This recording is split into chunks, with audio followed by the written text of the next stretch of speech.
Hello, all you beautiful people out there, and welcome to my channel, and welcome to Saturday live stream. Got Junk Shop in the chat, got Nevermore in the chat. Marianne, I know you're listening in, even though you can't comment because you're driving. Junk Shop, if you want a wrench, let me know. Also, Lisa, I know you're not here, but I know that you will be tuning in at some point. And if you want a wrench, you can let me know too. So, hello everyone in the chat. The heat wave has broken here, thank goodness. It was 112, the hottest on record. And they've been keeping records here since 1890. Hottest on record, 112. So, anyway, yeah. So let's get into today's episode, and first things first is comment of the week. Oh, and by the way, I am having trouble with my internet. So, if I do go offline, I didn't leave you. I got kicked offline, and I will be back. So, just wanted to bring that up to you.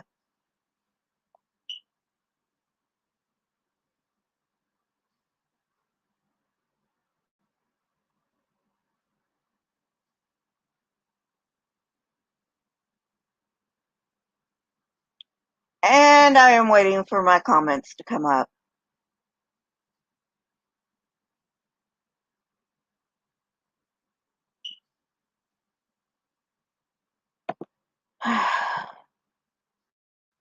Just a minute. These things never work when you need them to work.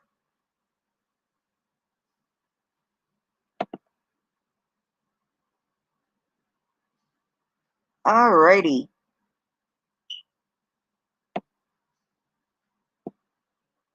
So this comment is coming from an old one. Sorry about that. It's an old one from Our Path to Religion, Neanderthals, and TOM. And for those of you who don't know what TOM stands for, it stands for theory of mind. And I can't go too much into theory of mind because it's rather complicated. But basically, it's we have a mind, so we project that mind onto other beings. So that's basically what theory of mind is. And that's basically where we get our empathy from. Now, some people don't have theory of mind, like some severely autistic people will not have theory of mind. And that's perfectly fine.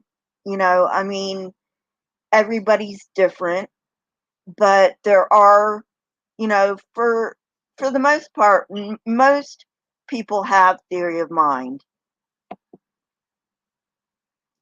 So,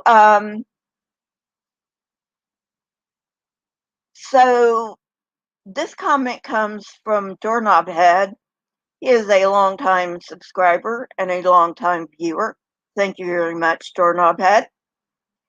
And he says, I've heard this explained earlier, talking about theory of mind, with earlier fundamentals of nerve action systems too, where simple nerves reacting to the environment produce certain actions that aid in continued survival.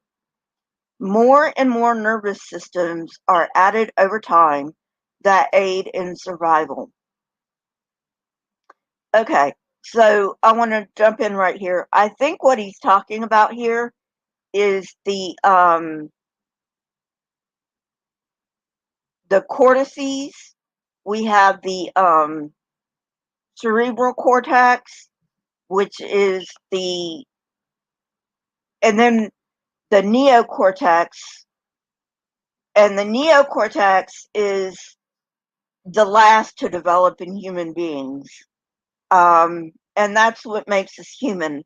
But we also have what's called a reptilian brain, and it's called a reptilian brain because we share it with reptiles. And that's basically um, where, anger and stuff comes from. So, so um, there's different cortices that we have, and there's different quote unquote brains that we have, even though it's only one brain. I know I'm not really explaining this very well, um, but it's just there are layers upon layers of cortices that we have.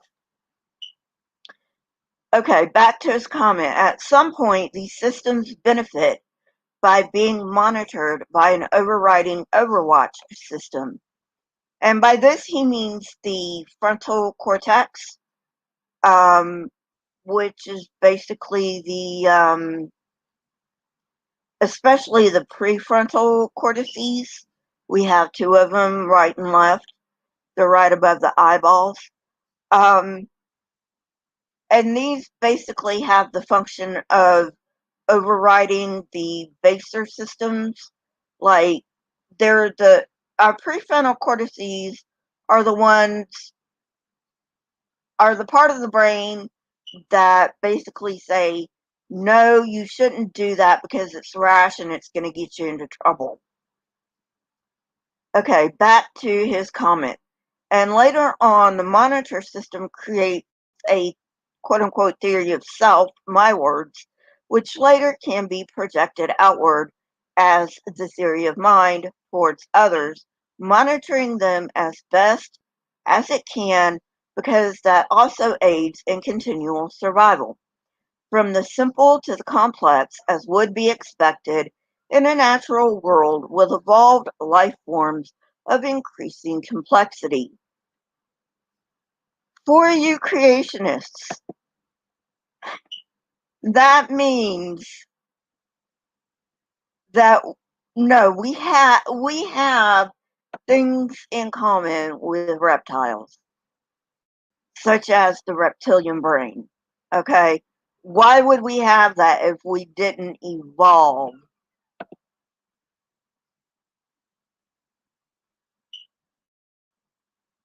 Hey, Nevermore. Nevermore, I modded you. Um, so you can now erase comments. However, my mods, which at the time are Marianne and Nevermore, please, I don't mind people who disagree with me. I want this to be a safe place. Disagreement's fine. I don't care. People can disagree all they want. It doesn't matter to me. Um, what does matter is that I cannot monitor the side chat all the time, um, which is why creators have mods to begin with. And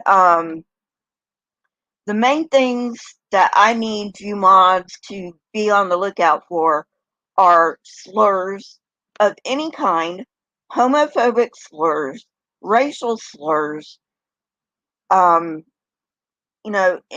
any kind of slur, you know, the C word, the four-letter C word, which I don't even think YouTube allows to be. I think that's one of their built-in mechanisms. They won't even allow the four-letter C word. For those of you who don't know what the four-letter C word is, great.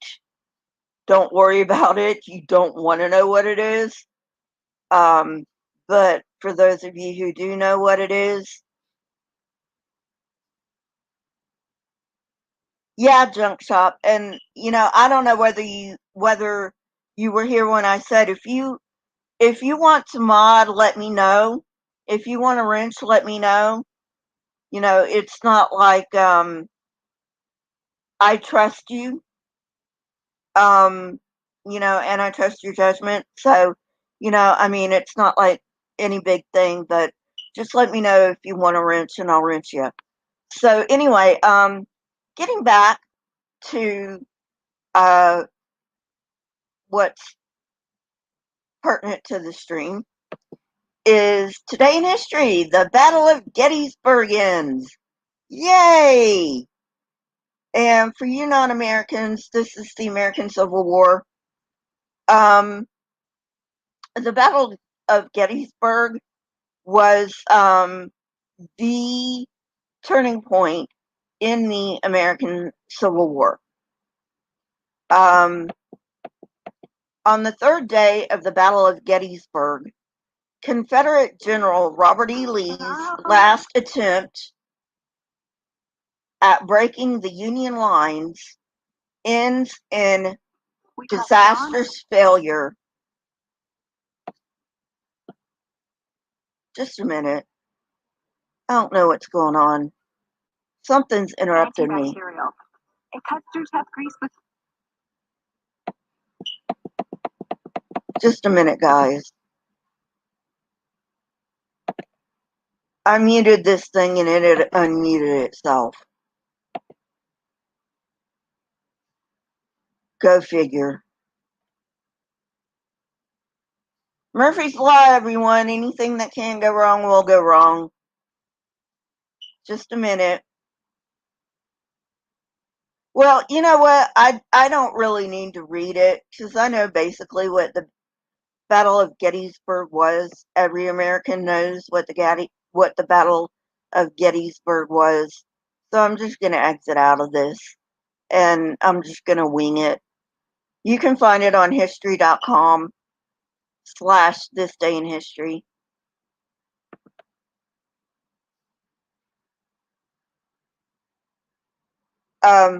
Okay. So the Battle of Gettysburg was a 3-day battle. It was the decisive battle of the American Civil War. Hey, Geo Sam. And it was the bloodiest battle of the American Civil War. And that was basically when the tide turned in favor of the Union over the Confederacy. Because until then, I'm pretty sure the Confederacy was, if not winning, at least keeping pace with the Union. But the Union had a better Navy than the Confederacy did. And so the Union blockade had a very detrimental effect on the Confederacy. And so the Union won the Civil War and yada, yada, yada. And that is why today we have the United States of America and not the United States of America and the Confederate States of America. Alrighty. So, all right. Getting on to the topic of the day, which is making fun of the Bible. Go figure. And today we're doing Deuteronomy 21 to 26. Sorry, JSL. Sorry, Junk Shop. I mean, It's in the Bible. I'm sorry. It's in the Bible. I got to do it. It's stupid. I know. I know. Hey, comrade Jerry. Okay. Chapter 21. If someone is found slain, lying in a field in the land the Lord your God is giving you to possess, and it is not known who the killer was, your elders and judges shall go out and measure the distance from the body to the neighboring towns. Then the elders of the town nearest the body shall take a heifer that has never been worked and has never worn a yoke, and lead it down to a valley that has not yet been plowed or planted, and where there is a flowing stream. There in the valley they are to break the heifer's neck. Okay, first of all, what the fuck does this have to do with justice? And why does the poor heifer have to have his neck broken just because someone was found dead in a field? I mean, seriously, just because somebody's found dead in a field doesn't mean somebody killed him, okay? He could have just died of a heart attack for all we know.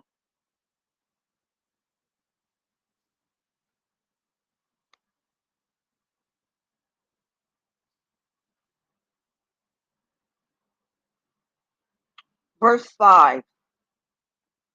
The Levitical priests shall step forward, for the Lord your God has chosen them to minister and to pronounce blessings in the name of the Lord, and to decide all cases of dispute and assault. Then all the elders of the town nearest the body shall wash their hands over the heifer whose neck was broken in the valley, and they shall declare, our hands did not shed this blood, nor did our eyes see it done, except this atonement for your people Israel, whom you have redeemed, Lord, and do not hold your people guilty of the blood of an innocent person. Then the bloodshed will be atoned for, and you will have purged from yourselves the guilt of shedding innocent blood, since you have done what is right in the eyes of the Lord. Okay, couple of things here. Couple of things here. What if the field is what if the body in the field is equidistant to all towns? I mean, I know that's highly unlikely, but I mean, come on. Let's be reasonable here. It happens. So what happens then, you know? And also, why are they doing this to begin with?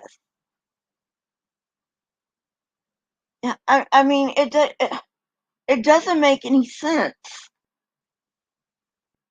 And why does the poor heifer have to lose his life?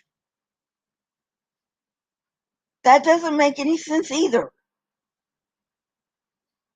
Anyway, moving on. But you know what? Since when did the Bible make any sense? You know? I mean, come on. Let's be honest here. Verse 10. When you go to war against your enemies, and the Lord your God delivers them into your hands, and you take captives, if you notice among the captives a beautiful woman and are attracted to her, you may take her as your wife.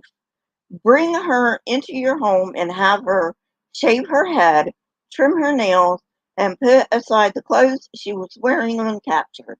After she has lived in your house and warned her father and mother for a full month, then you may go to her and be her husband, and she shall be your wife. If you are not pleased with her, let her go wherever she wishes. You must not sell her or treat her as a slave, since you have dishonored her. Oh, great. Nice one, God. She gets a whole month to mourn for her mother and father and siblings and aunts and uncles and all the people in her village that the Israelites goddamn slew. And who knows if she even wants to be the wife of this goddamn man who just butchered her entire village. But, you know, it's the man's right. He's got a right. If he wants her, he can take her. But don't you dare go into her until she's had a full month to mourn. What a compassionate, idiotic God.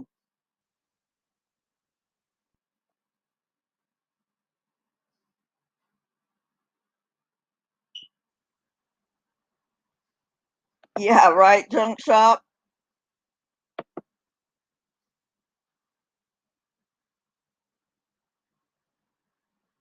Uh, seriously, this doesn't make any sense.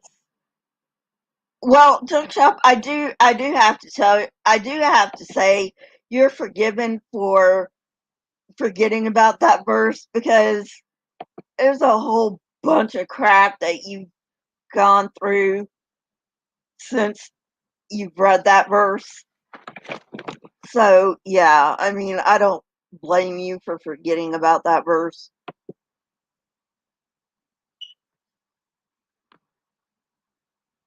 Um, verse 15. If a man has two wives and he loves one but not the other, gee, does this remind you of Jacob? Huh. And both bear him sons, but the firstborn is the son of the wife he does not love. People, I know they didn't marry for love in these days, but seriously, can't you at least find a woman you like?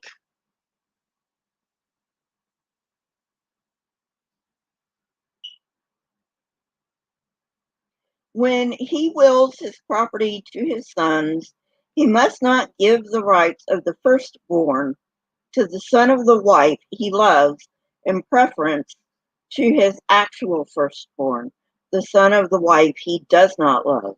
He must acknowledge the son of his unloved wife as the firstborn by giving him a double share of all he has. That son is the first sign of this father's strength. The right of the firstborn belongs to him.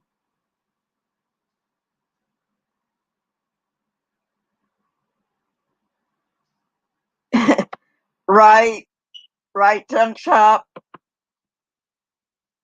And, and it reminds me of, the evangelicals are like one man and one wife for one lifetime. And it's like, whatever happened to the law that said if a man has two wives, I mean, come on, get with the program here. Verse 18. If someone has a stubborn and rebellious son who does not obey his father and mother and will not listen to them when they discipline him, his father and mother shall take hold of him and bring him to the elders at the gate of his town. They shall say to the elders, this son of ours is stubborn and rebellious. He will not obey us. He is a glutton and a drunkard. Um, since when does rebellion equal gluttony and drunkardness? That doesn't make sense. That's a non sequitur there. Verse 21. Then all the men of his town are to stone him to death. You must purge the evil from among you. All Israel will hear it and be afraid. People, if this really happened, there wouldn't be any goddamn children left. Every single goddamn child rebels against their parents. It's part of growing up, you fucking morons.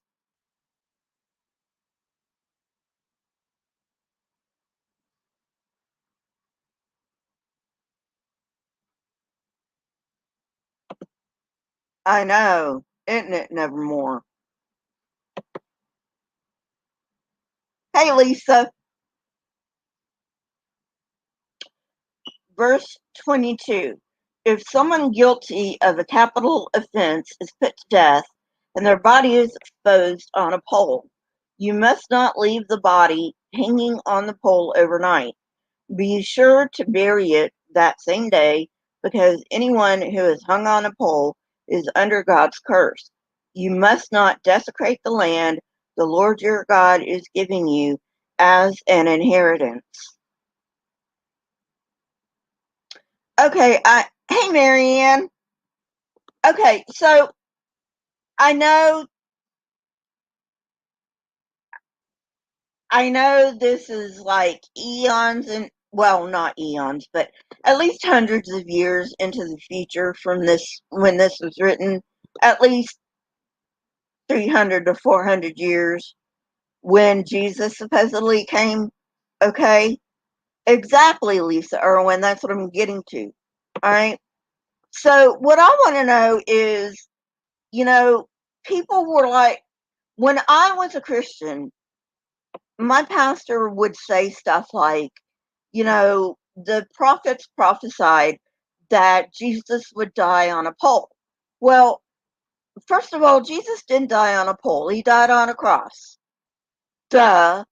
I mean, yes, there were times that quote unquote crosses were just upright poles, but during the time that Jesus supposedly lived and died, the Romans used real, honest crosses, not upright poles, to crucify criminals. So my question is, if, according to the pastors that I had growing up, the Old Testament prophets had no idea about crucifixion, why the fuck are they talking about hanging on a pole? Sounds like crucifixion to me, right?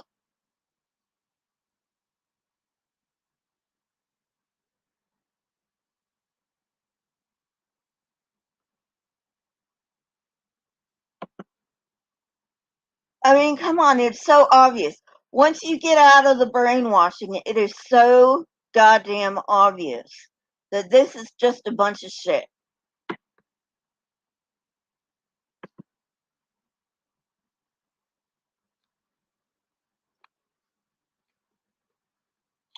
Uh, Chapter 22. If you see your fellow Israelite's ox or sheep straying, do not ignore it, but be sure to take it back to its owner. If they do not live near you, or if you do not know who owns it, take it home with you and keep it until they come looking for it. Then give it back. Do the same if you find their donkey or cloak or anything else they have lost. Do not ignore it. If you see your fellow Israelite's donkey or ox fallen on the road, do not ignore it. Help the owner get it to its feet.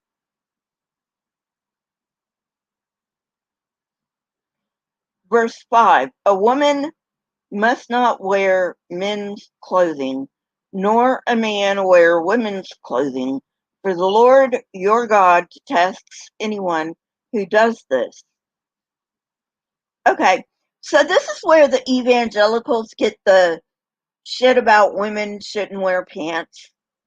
My question to that would be, okay, but they didn't have pants back then. So what the fuck are you talking about? Not to mention the fact that there are pants made for women. Hello. Verse 6.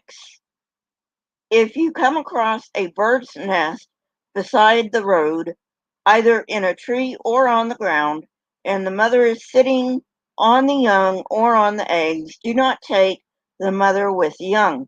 You may take the young, but be sure to let the mother go, so that it may go well with you and you may have a long life.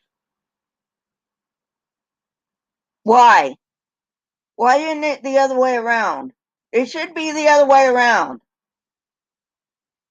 I mean, really, you should leave the goddamn things alone. Seriously. Honestly. Just leave them alone. Don't take the eggs or the mom, okay?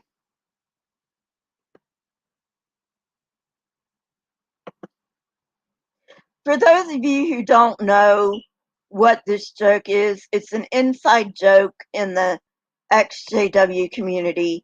I'm not really a part of the XJW community because I'm not an XJW, but I do watch a lot of XJW things like the Lloyd Evans channel. He's pretty good at, deconstructing all their bullshit. Um, um, we call him Tight Pants Tony because he has this thing about tight pants. Tony Morris III is a governing body member, and I don't even think he's a third. I think he's a second. I don't even know how he got the designation third. But anyway,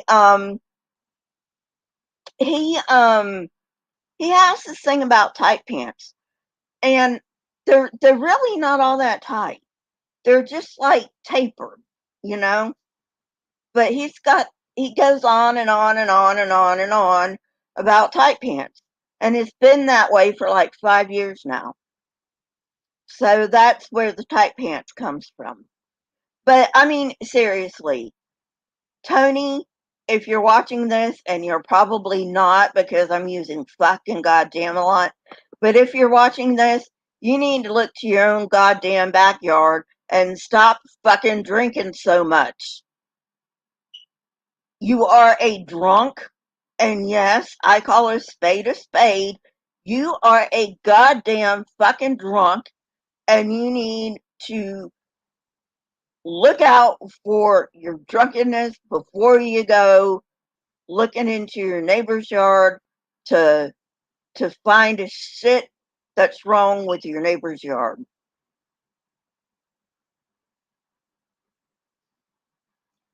Back to the Bible. Yeah, I know I'm in top form today, ain't I? Verse 8, when you build a new house, make a parapet around your roof so that you may not bring the guilt of bloodshed on your house if someone falls from the roof. That makes no goddamn sense. If someone falls from the goddamn roof, either one, the guy's been careless and contributed to that accident, or two, it's just a goddamn fucking accident and nobody's responsible. Okay? I mean, shit. What the fuck is wrong with these people?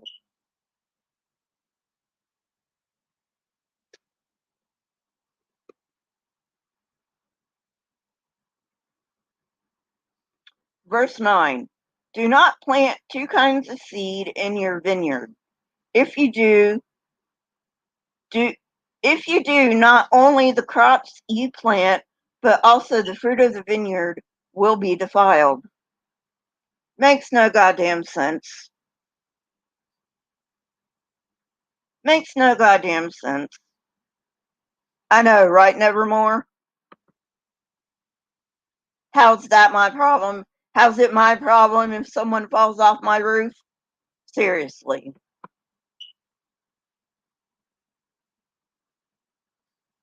Verse 10, do not plow with an ox and a donkey yoked together. Why is this even a commandment? What the fuck? Hey, Marianne, why is that even a commandment? That makes no goddamn fucking sense. Do not wear clothes of wool and linen woven together. Well, I guess most of the Christians of today are going to hell then because they wear mixed fabrics. Yep, they sure do. It's called polyester, people. Just in case you didn't know that. Verse 12. Make tassels on the four corners of the cloak you wear. What's that got to do with anything? Why the fuck should I make tassels for any cloak that I wear? This is just mind-blowingly stupid. Now you know why reading the Bible made me an atheist. Verse 13. If a man takes a wife and after sleeping with her dislikes her and slanders her and gives her a bad name, saying, I married this woman, but when I approached her, I did not find proof of her virginity, then the young woman's father and mother shall bring to the town elders at the gate proof that she was a virgin. Okay, I got to stop here. Why the fuck is it only the woman? Why can't it be the man too? You know, and by the way, not everyone bleeds the first time they have sex. I mean, god damn it, let's get real here. This is supposed to be the goddamn God of the universe, the creator of humankind. You would think that he would know that not all women bleed the first time they have sex. But apparently he doesn't because he's a dumb fuck, because he doesn't exist.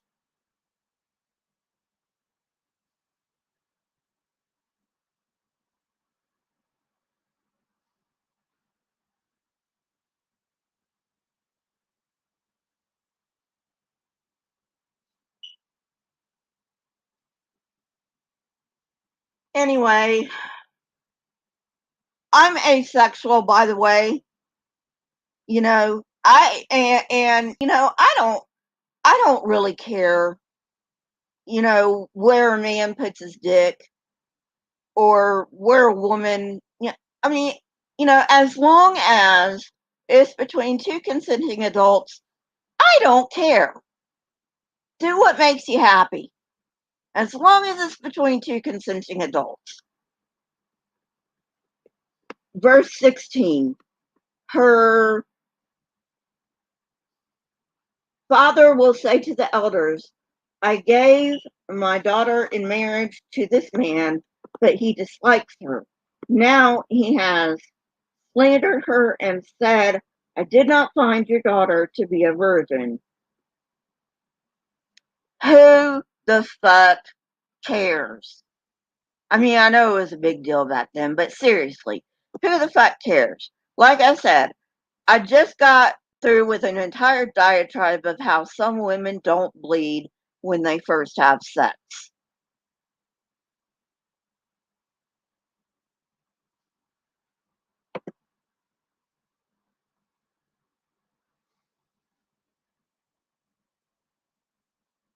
But here's the proof of my daughter's virginity. Then her parents shall display the cloth before the elders of the town. Gee, just embarrass the hell out of your daughter, why don't you? Lisa, just let me know if you want rinsed. Yeah, just embarrass the fuck out of your daughter. It doesn't matter. Verse 18, and the elders shall take the man and punish him. They shall fine him 100 shekels of silver and give them to the young woman's father, because this man has given an Israelite virgin a bad name. She shall continue to be his wife. He must not divorce her as long as he lives. If, however, the charge is true and no proof of the young woman's virginity can be found, She shall be brought to the door of her father's house, and there the men of the town shall stone her to death. She has done an outrageous thing in Israel by being promiscuous while still in her father's house. You must purge the evil from among you. How is this even just? What the fuck?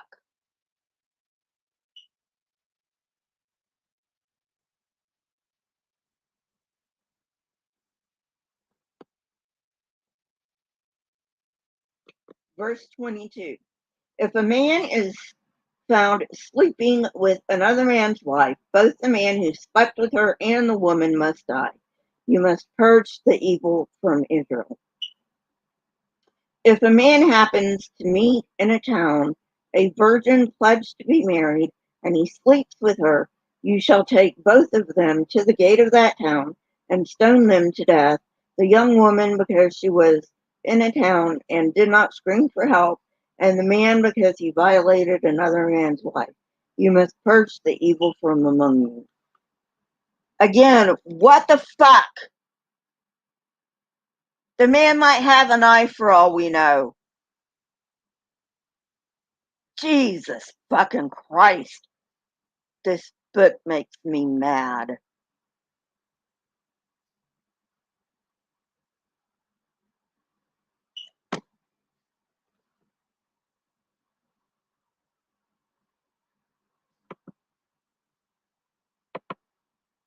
Yeah, stone the woman for getting, the R word.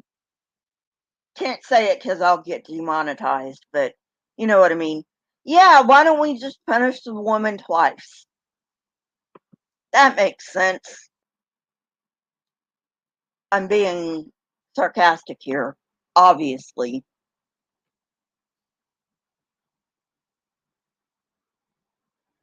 Verse 25. But if out of the country a man happens to meet a young woman pledged to be married, and again, I'm not going to say the R word because I will get demonetized, but that's actually in there. Only the man who has done this shall die. Do nothing to the woman. She has committed no sin deserving death. Uh, Neither did the one who was in town.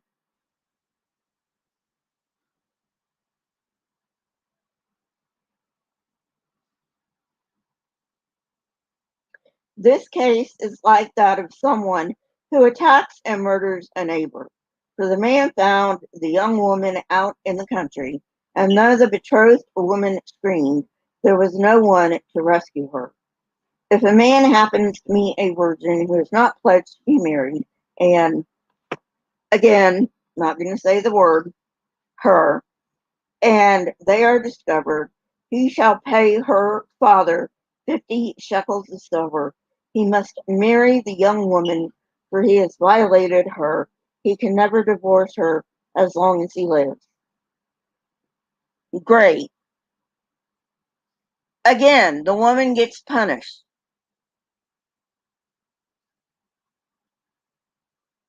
There is no woman on the face of the goddamn planet who wants to be married to a piece of shit like that.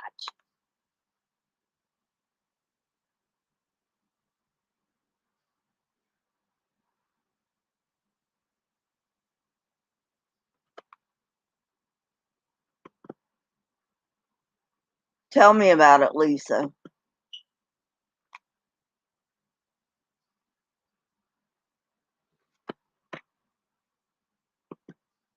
That's what it says, Nevermore.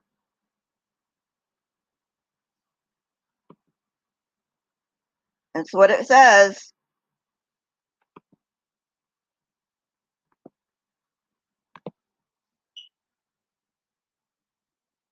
A man is not to marry his father's wife. He must not dishonor his father's bed.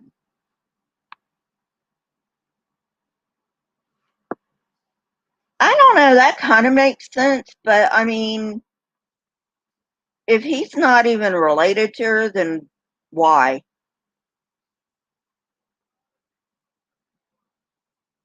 Okay, chapter 23. No one who has been emasculated by crushing or cutting may enter the assembly of the Lord. Um, I I think that means they can't enter the tabernacle, but I'm not sure. I'd have to look that up. Um, it, seriously, dude, don't you think the the little dude's been through enough? I mean, come on, he lost his manhood. Have some compassion.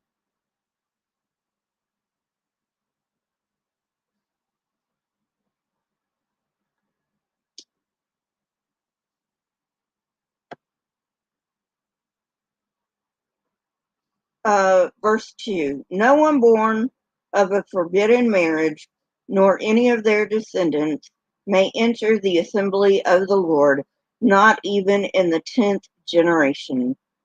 Wow! These people aren't ethnocentric or anything, are they?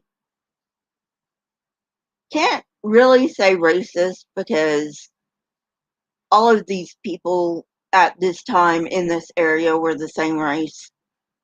So you can't really say racist, but you can say ethnocentric.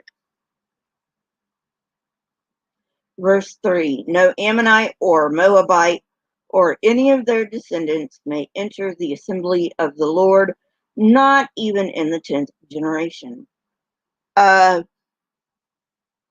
okay. Uh, First thing, um, the Ammonites did not exist at the time this was supposedly written. Now, keep in mind the time it was supposedly written and the time it actually was written are two different things. Okay. So the Ammonites did not exist at the time this was supposedly written, neither did the Moabites. Now, the second thing that I need to point out is that Ruth was a Moabitess, and Ruth was the great grandmother of David. Yeah, try to think that through and let me know if you get an answer on that one.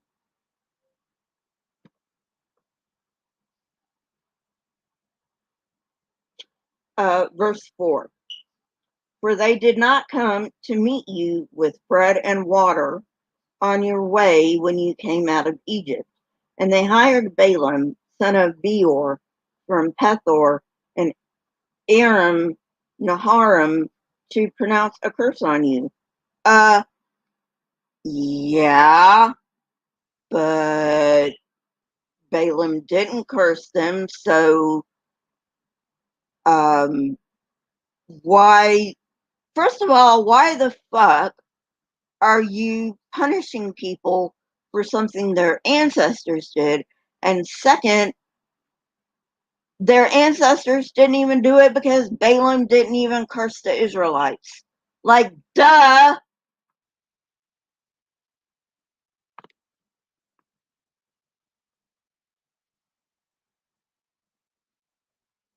Verse 5. However, the Lord your God would not listen to Balaam, but turned the curse into a blessing for you, because the Lord your God loves you. Again, Balaam did not curse the Israelites. Balaam blessed the Israelites. Go back the to the episode where I read about Balaam and his donkey.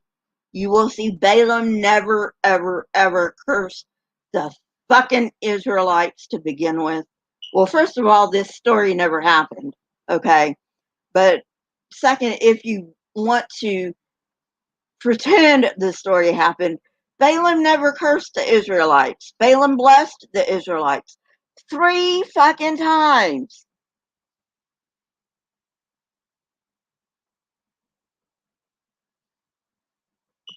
Verse 6, do not seek a treaty of friendship with them as long as you live. Do not despise an Edomite, for the Edomites are related to you. Do not despise an Egyptian, because you resided as foreigners in their country. The third generation of children born to them may enter the assembly of the Lord.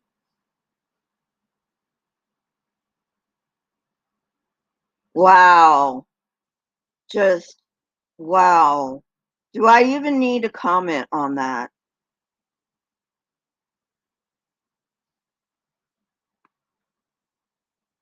I'm going to leave that one alone. That one speaks for itself. Verse 9, when you are encamped against your enemies, keep away from everything impure. If one of your men is unclean because of a nocturnal emission. So, wait a minute.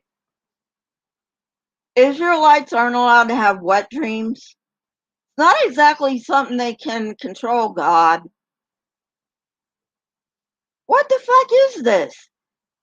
You know, God, if you didn't want men to have wet dreams, you probably shouldn't have invented wet dreams to begin with. But then, of course, there is no God, so I don't know why. I'm just making fun of the Bible, But anyway, this makes no goddamn fucking sense. Why are you holding a wet dream against them? They can't help it.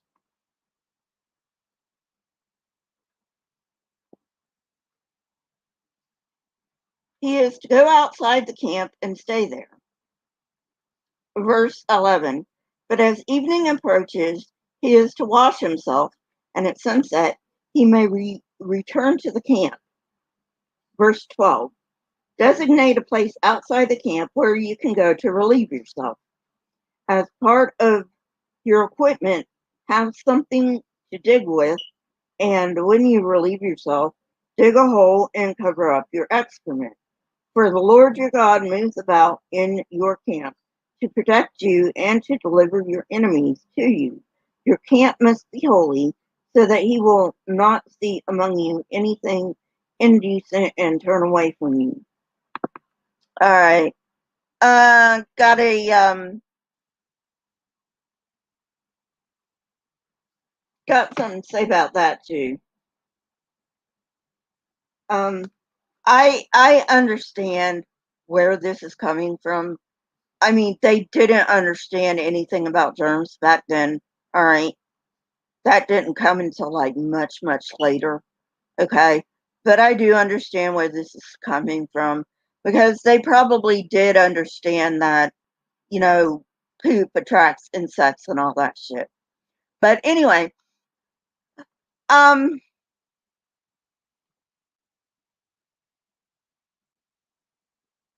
what I want to know about this is if pissing and shitting is unclean, why the fuck did God create us to piss and shit?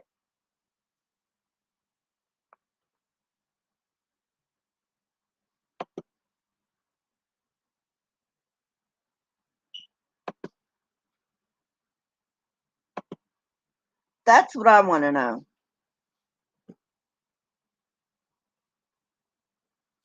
Okay, verse 15. If a slave has taken refuge with you, do not hand them over to their master. Let them live among you wherever they like and in whatever town they choose. Do not oppress them. No Israelite man or woman is to become a shrine prostitute.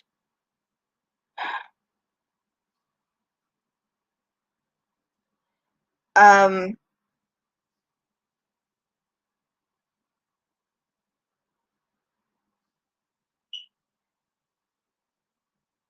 Shrine prostitution was really big back in Canaan. Um, it was basically how they worshiped their sex gods. I mean, it makes sense, right? Worship a sex god, have sex. Makes sense.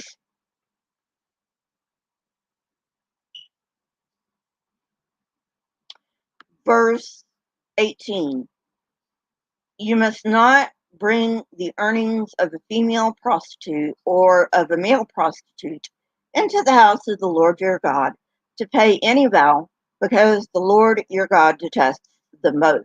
Do not charge a fellow Israelite interest, whether on money or food or anything else that may earn interest. You may charge a foreigner interest, but not a fellow Israelite, so that the Lord your God may bless you in everything you put your hand to in the land you are entering to possess. Again, this is very ethnocentric. Verse 21.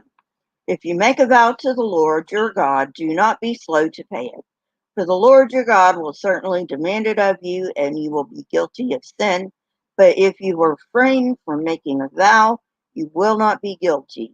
Whatever your lips utter, you must be sure to do, because you made your vow freely to the Lord your God with your own mouth. Great! That solves everything. Just don't make a vow to God. Case closed. Verse 24. If you enter your neighbor's vineyard, you may eat all the grapes you want, but do not put any in your basket. If you enter your neighbor's grain field, you may pick kernels with your hands, but you must not put a sickle to their standing grain. Okay, that makes sense. Congratulations, Marianne. Um, oops. Okay. Uh,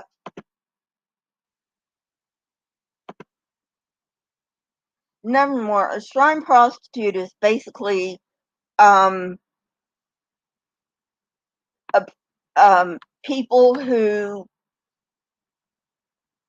um are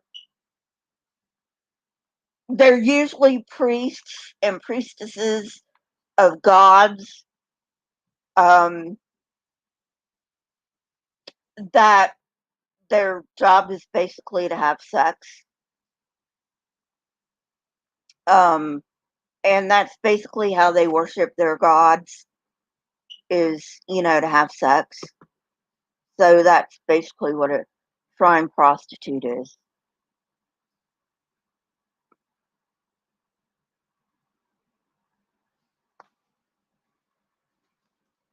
Chapter 24.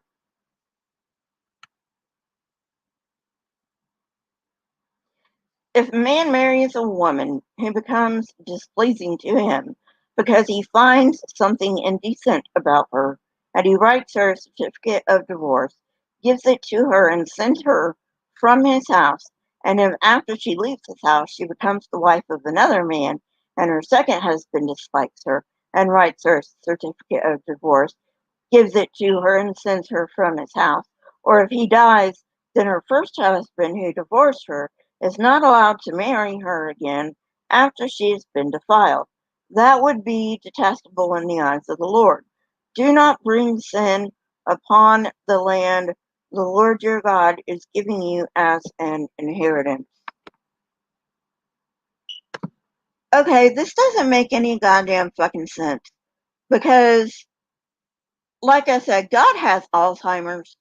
I mean, seriously, he has Alzheimer's, because just a little bit earlier he said, you know, um, a man who a man who marries a divorced woman commits adultery. So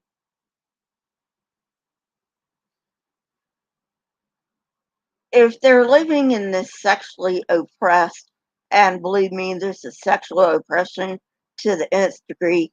So if they're living in this sexually oppressed and repressed society anyway, and they're taught that adultery is wrong, and that any man who marries a divorced woman commits adultery, why would any man want to marry a divorced woman in the first place? Makes no goddamn sense.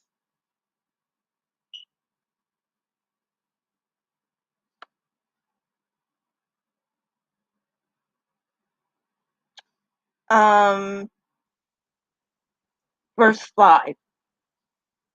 If a man has recently married, he must not be sent to war or have any other duty laid on him. For 1 year, he is to be free to stay at home and bring happiness to the wife he has married. Also known as fuck her and have children.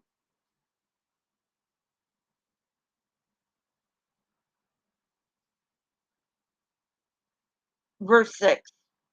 Do not take a pair of millstones, not even the upper one, as security for a debt, because that would be taking a person's livelihood as security.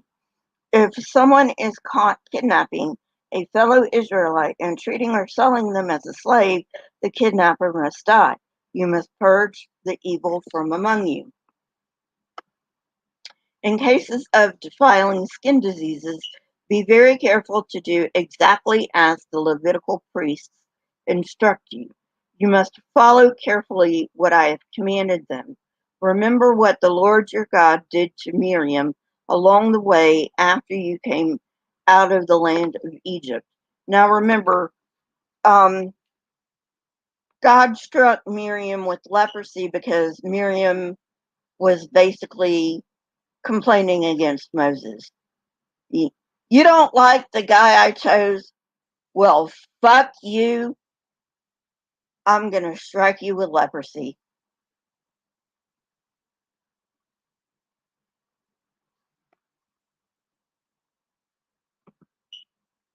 I know, right, Marianne? Verse 10. When you make a loan of any kind to your neighbor, do not go into their house to get what is offered to you as a pledge. Stay outside and let the neighbor to whom you are making the loan bring the pledge out to you. If the neighbor is poor, do not go to sleep with their pledge in your possession.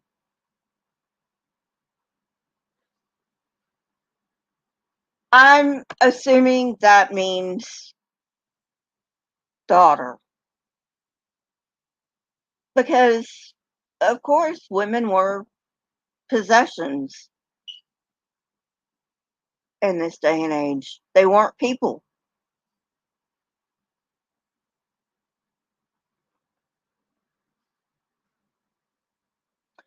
Verse 13. Return their cloak by sunset so that your neighbor may sleep in it. Then they will thank you, and it will be regarded as a righteous act in the sight of the Lord your God. You mean God is righteous? After all this killing and pillaging and striking with leprosy, you think he's a righteous God. Well, fuck me, because I don't.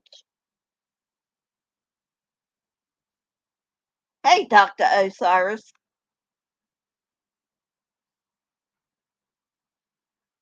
Verse 14.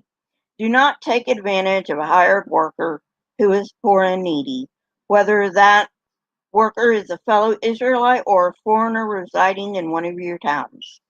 Well, at least they're not ethnocentric in at least one point. I guess you gotta give them credit where credit's due. Verse 15. Pay them their wages each day before sunset, because they are poor and are counting on it.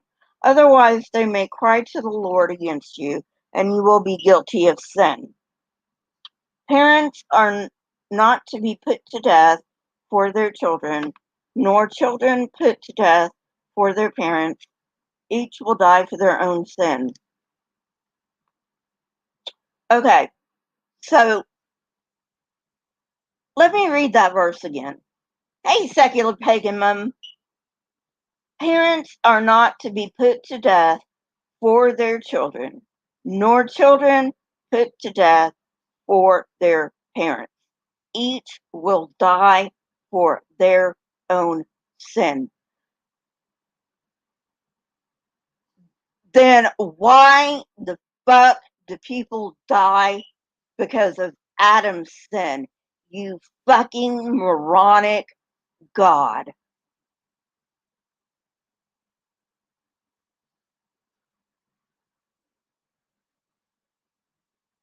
Verse 17. Do not deprive the foreigner or the fatherless of justice, or take the cloak of the widow as a pledge. Remember that you were slaves in Egypt. Never happened. And the Lord your God redeemed you from there. That is why I command you to do this. When you are harvesting in your field and you overlook a sheaf, do not go back to get it. Leave it for the foreigner, the fatherless, and the widow, so that the Lord your God may bless you and all the work of your hands. When you beat the olives from your trees, do not go over the branches the second time. Leave what remains for the foreigner, the fatherless, and the widow. When you harvest the grapes in your vineyard, do not go over the vines again. Leave what remains for the foreigner, the fatherless, and the widow. Remember that you were slaves in Egypt. Never happened. And yes, I'm going to say that all the goddamn time when that comes up. That is why I command you to do this. Chapter 25. When people have a dispute, they are to take it to court, and the judges will decide the case, acquitting the innocent and condemning the guilty. Well, God, in that day and time, I very much doubt it. Very much doubt it. Innocent people, even today, get convicted. So don't give me that shit. Don't give me that shit.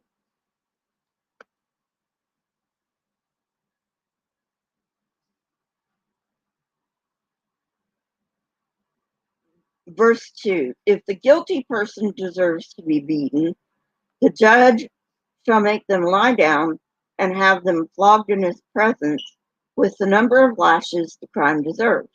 But the judge must not impose more than 40 lashes. How compassionate of you, God.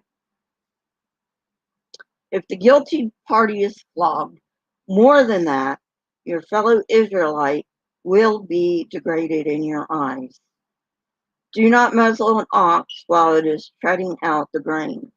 If brothers are living together and one of them dies without a son, his widow must not marry outside the family. Her husband's brother shall take her and marry her and his fulfill the duty of a brother-in-law to her. The first son she bears shall carry on the name of the dead brother, so that his name will not be blotted out from Israel. That makes no goddamn sense. That makes no goddamn fucking sense whatsoever.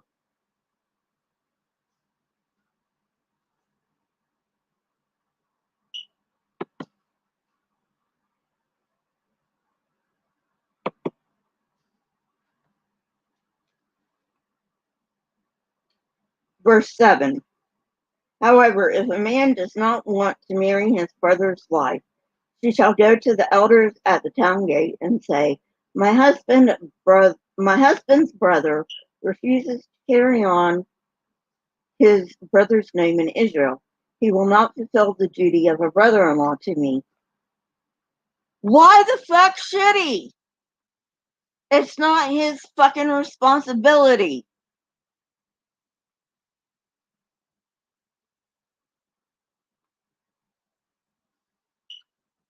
Verse 8. Then the elders of his town shall summon him and talk to him. If he persists in saying, I do not want to marry her, his brother's widow shall go up to him in the presence of the elders, take off one of his sandals, spit in his face, and say, this is what is done to the man who will not build up his brother's family line. That man's line shall be known in Israel as the family of the unsandaled. Oh my fucking God. Can this book get any worse?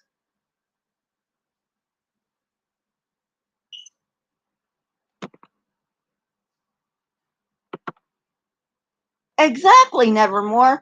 Why the fuck would you want a man that doesn't want you? What the fuck is wrong with these people?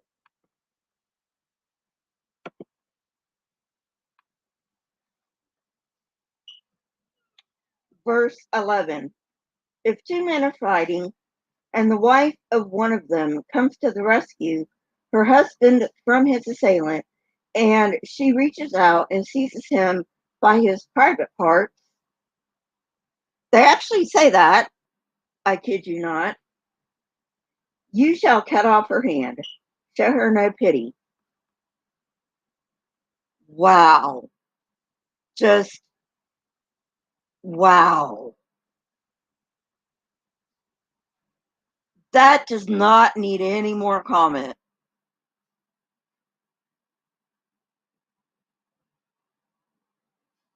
Verse 13. Do not have two different weights in your bag, one heavy, one light. Do not have two different measures in your house, one large, one small.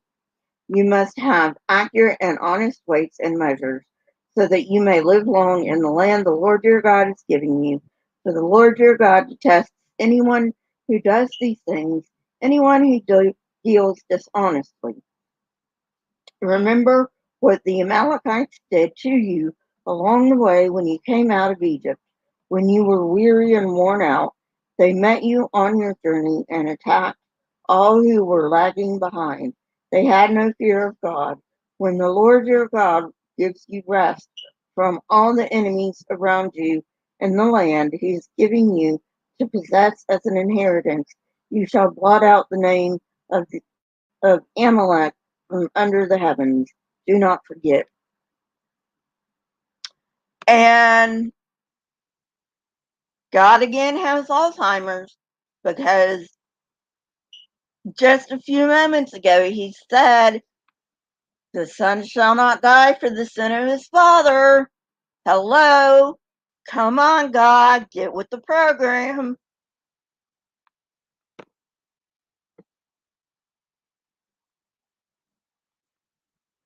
Oh, thank goodness. Chapter 26. And this is the end of it. Thank goodness. When you have entered the land the Lord your God is giving you as an inheritance, and have taken possession of it and settled in it, take some of the first fruits of all that you produce from the soil of the land the Lord your God is giving you, and put them in a basket. Then go to the place the Lord your God will choose as a dwelling for his name, and say to the priest in office at the time, I declare today to the Lord your God that I have come to the land the Lord swore to our ancestors to give us. The priest shall take the basket from your hands and set it down in front of the altar of the Lord your God. Then you shall declare before the Lord your God, my father was a wandering Aramaean, and he went down into Egypt with a few people and lived there, and became a great nation, powerful and numerous. Again, never happened. Now, it could be that a few people were in Egypt, a few could have been, and probably were at this time. Let's be honest, it was really fucking common in this day and age for people to have slaves in Egypt, but not an entire goddamn fucking nation.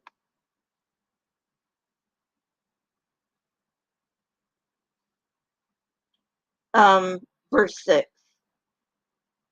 But the Egyptians mistreated us and made us suffer, subjecting us to harsh labor. Then we cried out to the Lord, the God of our ancestors, and the Lord heard our voice and saw our misery, toil, and oppression. So the Lord brought us out of Egypt with a mighty hand and an outstretched arm, with great terror and with signs and wonders. He brought us to this place and gave us this land, a land flowing with milk and honey. And now I bring the first fruits of the soil that you, Lord, have given me. Place the basket before the Lord your God and bow down before him. Then You and the Levites and the foreigners residing among you shall rejoice in all the good things the Lord your God has given to you and your household. Again, never happened. The Israelites were an indigenous Canaanite movement after the collapse of the Bronze Age. How many times do I have to fucking say this?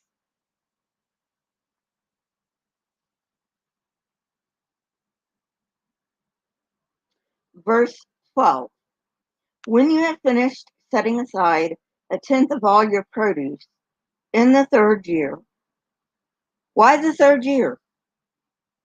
That makes no sense. I mean, seriously, no sense. Why the third year? That's oddly specific.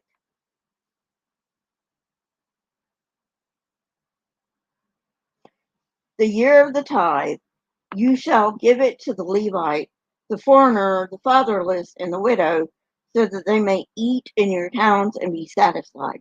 Then say to the Lord your God, I have removed from my house the sacred portion, and have given it to the Levite, the foreigner, the fatherless, and the widow, according to all you commanded.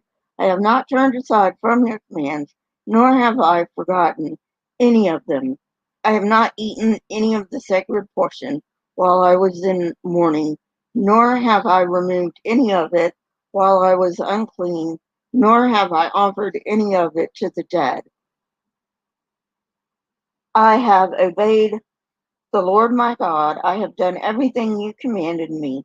Look down from heaven, your holy dwelling place, and bless your people Israel and the land you have given us, as you promised on oath to our ancestors, a land flowing with milk and honey. Verse 16. The Lord your God commands you this day to follow these decrees and laws. Carefully observe them with all your heart and with all your soul. You have declared this day that the Lord is your God, and that you will walk in obedience to him, that you will keep his decrees, commands, and laws, that you will listen to him. And the Lord has declared this day that you are his people, his treasured possession, as he promised, and that you are to keep all his commands. He has declared that he will set you in praise, fame, and honor high above all the nations he's made, and that you will be a people holy to the Lord your God, as he promised. That's the end of chapter 26. I want to know, when was this fulfilled? When was this fulfilled? As far as I fucking know, it's never been fulfilled. And why would I fucking want to be one of God's chosen people when he fucks them over every single time he gets a chance?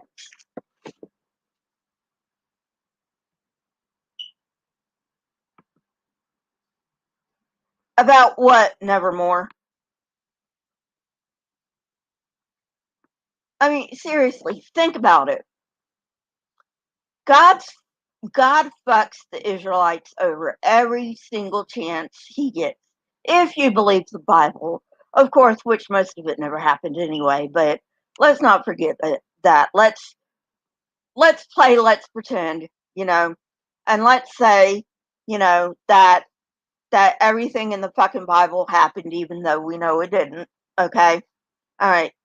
Why the fuck would anybody want to be one of God's people when he fucks them over every goddamn fucking chance he gets? It makes no sense.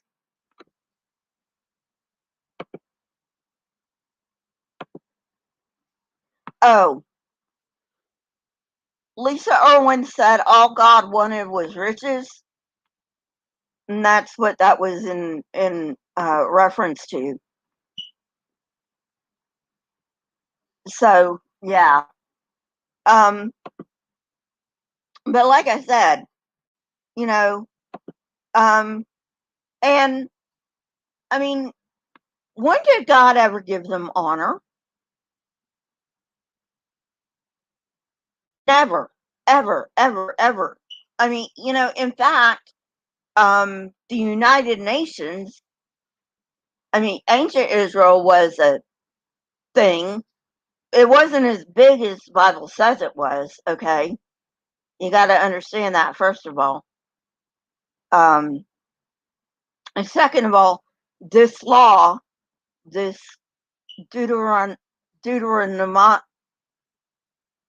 yeah, that. Um, this law didn't exist until the time of Josiah, okay? Josiah just made it up, plain and simple, okay? He just made it up. He probably paid people to make it up for him. Let's be honest. He probably paid people to make it up for him. So anyway, by Dr. Osiris. So anyway,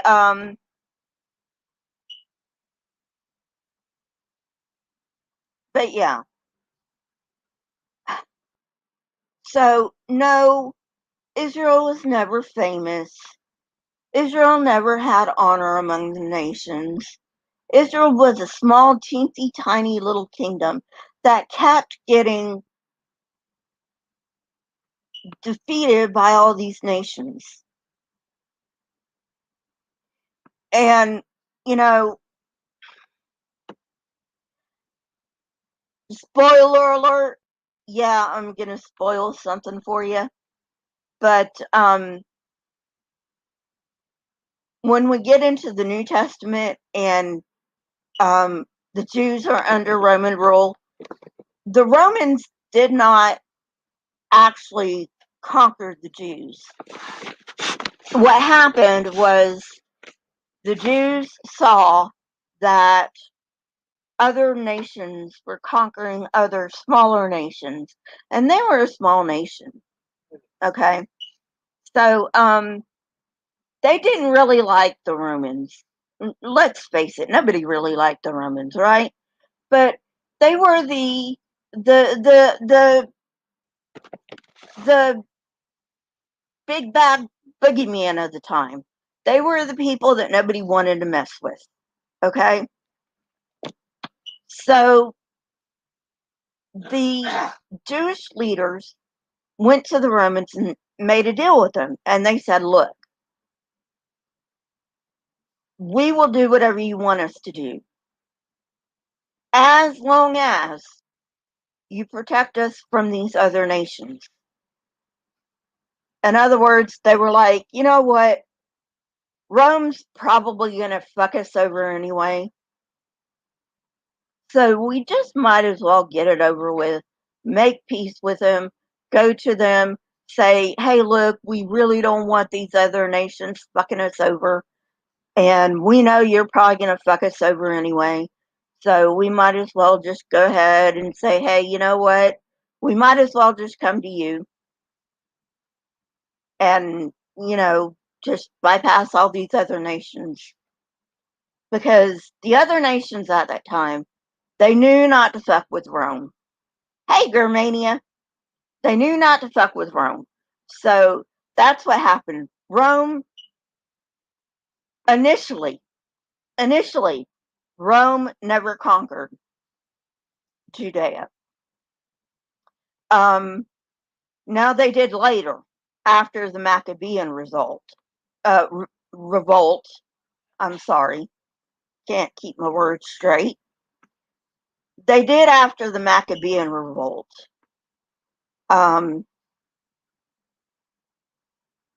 That's when Judea was a quote unquote conquered land after the Maccabees. Um, but to begin with, um, Judah was not a conquered land by Rome. Germania, I I owe you an apology for last night. Uh, I can get very testy sometimes, especially when people have no goddamn fucking clue what they're talking about. Um, but you know, but I can for people who don't know, Germania had a really great live stream last night. And I came in the middle of it, and someone was giving somebody else the rundown, and I just went off on him. And I'm the kind of person, look, if you're being a fucktard, I'm going to call you out. That's just the kind of person I am. I'm going to call you out. And if you don't like that, get off my goddamn fucking channel.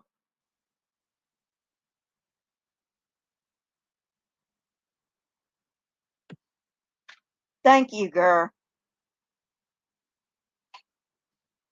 And if you don't like me calling you out on your bullshit, don't be in a live chat when I come in, because I'm going to call you out on your bullshit. And people who have me in their live chats, like Rage and like Germania, they know this about me. I'm going to call you out on your bullshit. So if you don't want to be called out on your bullshit, either leave the room when I come in, okay? Or don't come in the fucking room if I'm already in there, because I will call you out on your bullshit. Speaking of calling people out on their bullshit, got this one guy. Oh God, I can't remember his name. Rage. Um, the raging atheist told me who he was. I mean, it's Matt. Not Matt Powell. Okay, not Matt Powell, but another Matt. But he goes by a different name. Um, non-believers are idiots, or something like that. I don't know. I really don't fucking care, honestly. But so you know, um, he's a science denier. You know, um, so he wants me to prove shit. You know, so um, Matt, if you're watching, I've told you, you do the goddamn fucking experiments. They're there. They they they they outline every single goddamn step they did in those experiments to get the results they did. And you do those goddamn fucking experiments. And then you come back to me. I do not want to hear a goddamn fucking thing from you until you do those goddamn fucking experiments.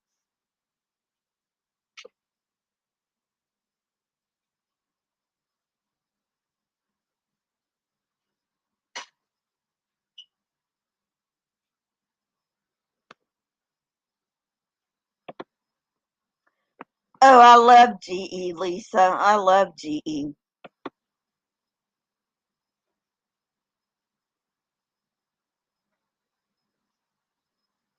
Yes, Lisa, this guy's a flurf.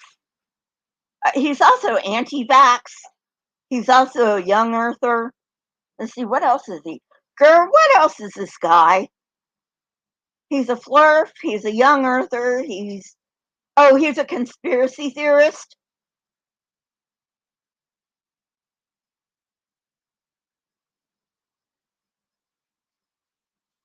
I know, right, Germania? I'm not going to put that up. I agree with you 100%, but I'm not going to put that up because this might get demonetized if I put that up. Marianne, a flurf is a flat earther.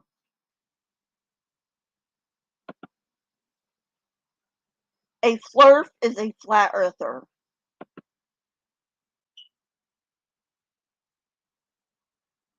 Yeah, he is a conspiracy theorist. Secular pagan mum, flurf is a flat earther. Oh, really? Oh. So let me guess, Germani, he also thinks there's a turtle holding up Earth. Because that seems like the type of thing he would say.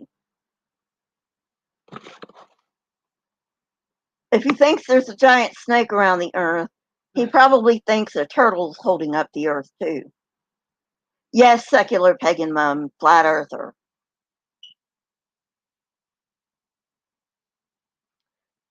So anyway, yeah, I mean,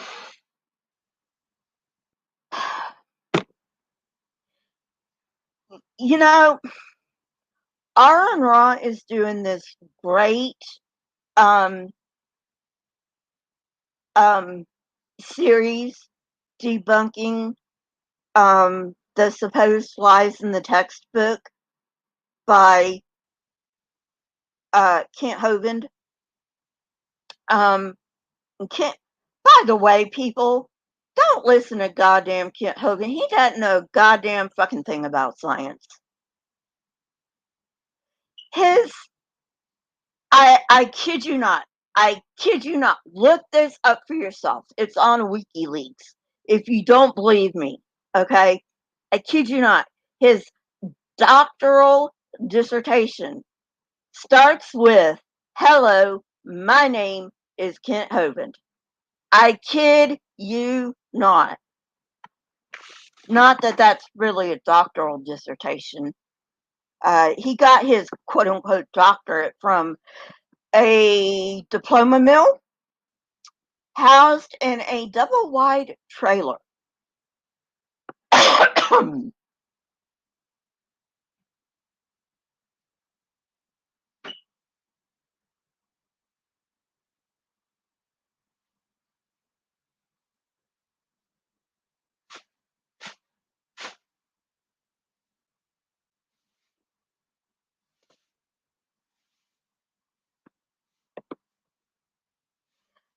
Germania, those are actually the Watchers. That's actually an interesting story. I'm gonna get there eventually on my channel. But yeah, it's definitely an interesting story. Um, but yeah, I mean, come on.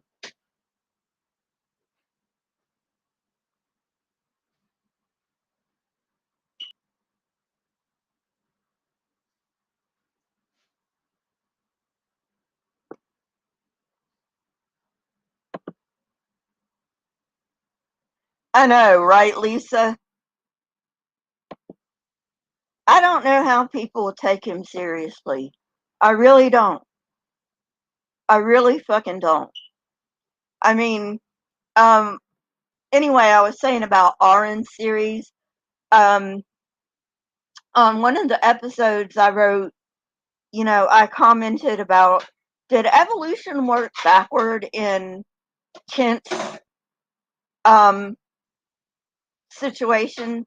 And somebody responded to me, no, human technology has just improved to the point where stupid fucks like Hovind can survive. So, anyway, so that is it for today, folks. Thank you for dropping by. I love you guys very much. Lisa, if you want to wrench, I will wrench you. That means you're a mod. Um, if you don't want to be a mod, that's fine. Junk Shop Library, I know you probably left. I haven't seen you comment in a while. Um, that's fine. I don't care. You do what you got to do. If you want a wrench, I'll wrench you too. I will see you guys later. Have a wonderful, wonderful rest of the day. And don't forget Atheist Church tomorrow at 4 o'clock. Bye.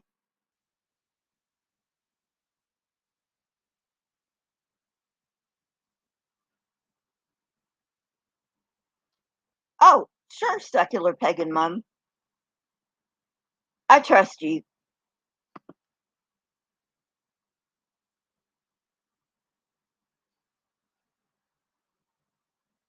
I'm gonna have to do it later, secular pagan mom, but I'll do it. Yeah, you can definitely have one because I trust you. Alrighty, see you guys later. Bye.